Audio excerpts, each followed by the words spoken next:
سلام به همگی، خیلی خوش اومدید. امروز میخوایم بریم سراغ یه موضوعی که راستش یکم عجیبه ولی خب خیلی همه‌گیره. فرار از خودمون. آره درست شنیدید.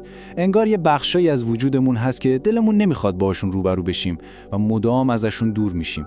حالا تو این برنامه میخوایم با هم ببینیم اصلاً چرا این کار رو میکنیم و مهمتر از اون چطوری میتونیم با خود واقعیمون آشتی کنیم. خب برنامه‌مون برای امروز اینه. یه مسیر 4 قسمتی داریم. اول خیلی سریع ببینیم اصلا این فرار از خود یعنی چی، بعد میریم سراغ ریشه هاش که چرا این اتفاق میفته. تو بخش سوم یه نگاهی به نشونه های روزمره‌اش میندازیم، یعنی چطوری تو زندگیمون خودش رو نشون میده، و در آخر هم میرسیم به قسمت اصلی ماجرا. راه حل چیه و چطور میتونیم با خودمون آشتی کنیم. خیلی خوب، بزن بریم سراغ بخش اول، مشکل فرار از خودمون. میدونید این یه چیز تئوری و فلسفی پیچیده نیستا، یه تجربه است، یه تجربه کاملا انسانی که فکر میکنم هممون کم و بیش یه جایی تو زندگی باش دست و پنجه نرم کردیم. و اینجاست که میرسیم به اون سوال اصلی، اون سوال کلیدی که شاید خیلی وقتا از خودمون نپرسیدیم: چرا؟ واقعا چرا؟ ما آدم‌ها از خود واقعیمون فرار میکنیم. چی باعث میشه از اون کسی که ته ته دلمون هستیم فاصله بگیریم؟ خب قبل از اینکه دنبال دلیل فرار بگردیم، اول باید ببینیم از چی داریم فرار میکنیم. منظور از خود واقعی چیه؟ ببینید، خود واقعی یعنی اون هسته اصلی وجود شما، اون صدایی که وقتی شبها سرتون رو میذارید رو بالش و همه جا ساکته تو سرتون میپیچه. اون فکرها، احساسات، ترس‌ها و آرزوهایی که مال خودتونه، نه اون چیزایی که جامعه یا بقیه ازتون انتظار دارن. در واقع اون چیزی که پشت تمام این نقاب‌های اجتماعی قایم شده. عالیه. حالا که تعریفمون از خود واقعی روشن شد، بریم سراغ قسمت جالب ماجرا. وقتشه که یکم عمیق‌تر بشیم و ببینیم ریشه‌های این فرار کجاست. چی میشه که ما اصلاً به این سمت کشیده میشیم؟ خب ریشه اول ترس از زخم‌های گذشته. این یکی خیلی مهمه. فرار از خودمون خیلی وقتا شبیه اینه که انگار تو خونه ذهنمون یه اتاق داریم پر از خاطرات بد و به هم ریختگی. به جای اینکه بریم تو در رو باز کنیم و یه دستی به سر و روش بکشیم، ترجیح میدیم درش رو قفل کنیم، کلیدش رو هم بندازیم دور و کلاً وانمود کنیم اون اتاق اصلاً وجود خارجی نداره، چون روبرو شدن با اون خاطرات و آسیب‌ها دردناکه. دلیل دوم، وای این یکی خیلی فلج کننده است. ترس از بیکفایتی. یعنی یه صدای مزاحم تو سرمون هست که مدام میگه تو به اندازه کافی خوب نیستی. میترسیم، واقعا میترسیم که اگه خودمون یا بدتر از اون بقیه خود واقعی ما رو با همه نقص‌ها و کم و کاستیاش ببینن چی میشه؟ قضاوتمون میکنن، مسخرمون میکنن یا حتی طردمون میکنن. و میرسیم به ریشه سوم که خیلی هم قدرتمنده، نیاز به تایید. هممون دلمون میخواد دوست داشته بشیم، پذیرفته بشیم. این نیاز ما رو هل میده به سمت همرنگ جماعت شدن، مخصوصا تو این دور زمانه و با وجود شبکه‌های اجتماعی، اونجا که انگار همه دارن یه نسخه بی‌نقص و عالی از خودشون رو به نمایش میذارن. ما هم وسوسه میشیم که خود واقعیمون رو سرکوب کنیم و یه شخصیتی رو نشون بدیم که بیشتر لایک بخوره و تایید بشه. پس ببینید چه ترکیبی سمی درست میشه. از یه طرف ترس از زخم‌های گذشته، از طرف دیگه ترس از اینکه نکنه کافی نباشیم، بهش اضافه کنید نیاز به تایید بقیه رو، فشار اجتماعی و اون مقایسه دائمی خودمون با زندگی فیلتر شده دیگران. خب معلومه همه اینها دست به دست هم میدن و مثل یه جریان قوی ما رو از ساحل خود واقعیمون دور و دورتر میکنن. خب تا اینجا ریشه ها رو فهمیدیم، ولی سوال اینه: این ترس ها و این فرار تو زندگی روزمره ما چه شکلی پیدا میکنه؟ یعنی از کجا بفهمیم داریم از خودمون فرار میکنیم؟ بریم تو بخش سوم تا دقیقاً همین رو بررسی کنیم. اینجا رو ببینید، این تضاد فوق العاده است.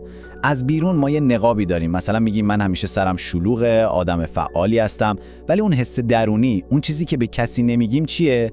من از سکوت وحشت دارم، از اینکه با فکرای خودم تنها بمونم میترسم. یا مثلا از بیرون ما آدم مجلس گرم کن و مرکز توجهیم، ولی از درون وقتی دور و برم شلوغ نیست، یه اضطراب و پوچی عجیبی میاد سراغم.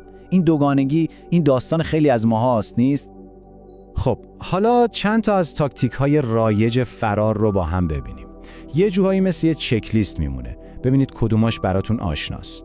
مشغول نگه داشتن خودمون با کارهای الکی، وابستگی شدید به اینکه همیشه دورمون شلوغ باشه، غرق شدن تو شبکه‌های اجتماعی برای ساعت‌های طولانی، و اون نقاب من همیشه خوشحالم و همه چی عالیه. نکته جالبش اینه که جامعه حتی گاهی اینا رو تشویقم میکنه، ولی واقعیت اینه که اینها میتونن زنگ خطر باشن. بد نیست یه نگاهی به زندگی خودمون بندازیم و ببینیم کدوم یک از این الگوها رو داریم تکرار میکنیم. خب تا اینجا از مشکل گفتیم، از ریشه هاش و از نشانه هاش، ولی حالا میخوایم برسیم به قشنگترین و مهمترین بخش ماجرا، بخش امیدبخش داستان. چطور میشه با خودمون آشتی کنیم؟ به جای اینکه فقط تو مشکل بمونیم، بیایید ببینیم چه قدم‌های عملی و واقعی میتونیم برای برگشتن به سمت خودمون برداریم. اینجا یه نقشه راه 4 مرحله‌ای داریم. 4 تا قدم ساده ولی خیلی قدرتمند برای اینکه دوباره با خودمون ارتباط برقرار کنیم. بیایید با هم دونه بدون این قدم‌ها رو باز کنیم و ببینیم چطور کار میکنن. قدم اول تمرین تنهایی آگاهانه. ببینید این با تنها بودن معمولی فرق داره. منظور این نیست که فقط تو اتاق تنها باشید ولی سرتون تو گوشی باشه. نه، یعنی عمدن با قصد و نیت یه زمانی رو برای خودتون بذارید، بدون هیچ حواس پرتی، بدون موبایل، بدون تلویزیون، بدون کتاب. فقط شما باشید و خودتون. این کار یه فضای خالی ایجاد میکنه که اون صدای درونیتون بالاخره بتونه حرف بزنه و شما بشنویدش. قدم دوم، رویارویی با افکار. این مرحله خیلی کلیدیه. به جای اینکه از فکرهای سخت و ناراحت کننده فرار کنیم، بهشون اجازه میدیم که بیان و برن، قضاوتشون نمی‌کنیم. این تشبیه رودخونه عالیه. تصور کنید کنار یه رودخونه نشستید. فکرهای شما مثل برگ‌هایی هستن که روی آب شناورن. بعضیاشون قشنگن، بعضیاشون زشت. کار شما این نیست که بپرید تو آب و بگیریدشون یا تحلیلشون کنید. فقط تماشاشون کنید. همین مشاهده کردن بدون قضاوت یه قدم بزرگ به سمت پذیرش خودتونه. و اما قدم سوم، نوشتن احساسات. دوستان، قدرت نوشتن رو دست کم نگیرید. ژورنال نویسی یا همون یادداشت برداری روزانه یه ابزار معجزه آساست. وقتی شما اون همه احساسات مبهم و درهم برهم توی ذهنتون رو میارید روی کاغذ، انگار دارید یه دریچه باز میکنید. یهو همه چیز شفاف میشه. اون آشفتگی تبدیل به یه سری کلمه قابل فهم میشه و اونجاست که میتونید الگوها رو ببینید و بفهمید ته دلتون واقعاً چی میگذره. و میرسیم به قدم آخر که همه اینها رو به عمل تبدیل میکنه. گرفتن تصمیمای صادقانه. ببینید آدم یه شبه که اصیل و خود واقعیش نمیشه. اصالت با تصمیمای کوچیک روزمره ساخته میشه. لازم نیست کارتون رو ول کنید یا یه تغییر انقلابی تو زندگیتون بدید. نه. همین که به یه دعوتی که حالش رو ندارید محترمانه نبگید. همین که اون لباسی رو بپوشید که خودتون دوست دارید، نه اون چیزی که بقیه میپسندن. هر کدوم از این انتخابای کوچیک و صادقانه یه آجر روی دیوار آشتی با خودتونه. رویارویی با خود واقعی اولین قدم برای رشد است. این جمله واقعاً اساره تمام حرفای امروزه.